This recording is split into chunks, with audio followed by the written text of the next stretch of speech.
જય શ્રી કૃષ્ણ, હર હર મહાદેવ. કેમ છો મિત્રો? બધા મજામાં? ઘણા દિવસે આવું છું આજ, બરાબર છે, કારણ કે બેબીના જન્મ પછી એમાં બિઝી છું. હવે થોડી મોટી થઈ ગઈ છે એટલે થોડો ફ્રી થયો છું, એટલે હવે વિડીયો આવવા માંડશે મિત્રો, બરાબર છે. સોરી, માફી માગું છું, હમણાં વિડીયો નથી બનાવી શકું, સિવાય એક કે તમે કોઈ કોમેન્ટ આટલી બધી કરી નથી વિડીયોને, બરાબર છે, કે જેના હિસાબે વિડીયો બનાવવાની ઉમંગ રહે છે, બરાબર છે. તમે કમેન્ટ કરો કે વિષયમાં તમને શું રોગ છે, તમારે શું જાણવું છે, એના વિષયના વિડીયો હું બનાવી શકું, તમને રાહત થાય છે અને ફ્રીમાં થઈ શકે છે. આયુર્વેદિક જર્મનમાંથી જકી શકે છે અને ઘર બેઠા કોઈ ડૉક્ટર પાસે જઈ ના શકો.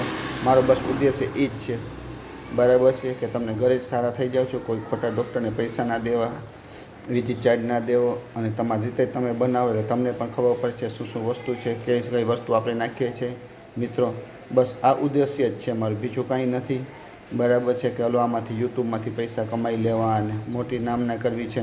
તમે જોઈ શકો છો મારા સબસ્ક્રાઈબર એટલા છે નહીં, એટલી વ્યૂ કે લાઈકે નથી મળતી, બસ. અને કદાચ મળશે અને સપોર્ટ તમારો રહેશે અને સારું થશે તો આપણે એ પણ સેવામાં ઉપયોગી લેવામાં છે, બરાબર છે.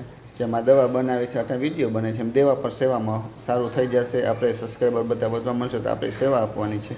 જે દવા બનાવવાનું વિડીયો હું કહું છું એ બધા પાવડરોની દવા બનાવીશ. કોઈ ગરીબ માણસ હશે, કોઈ હશે કે જે લઈ ના શકે, ખરીદી ના શકે, એની સેવા આપશું આપણે ત્યારે, બરાબર છે. તો પ્લીઝ કમેન્ટ કરજો તમારે કોઈ પણ રોગ હોય આ વસ્તુ જાણવા માટેનું, બરાબર છે. તો સારું, થેન્ક યુ સો મચ. બીજું મારે જેવું કંઈ કામ આવે તો કમેન્ટ કરજો, કોઈ પણ રોગ હોય તો કમેન્ટ કરજો. થેન્ક યુ, આભાર.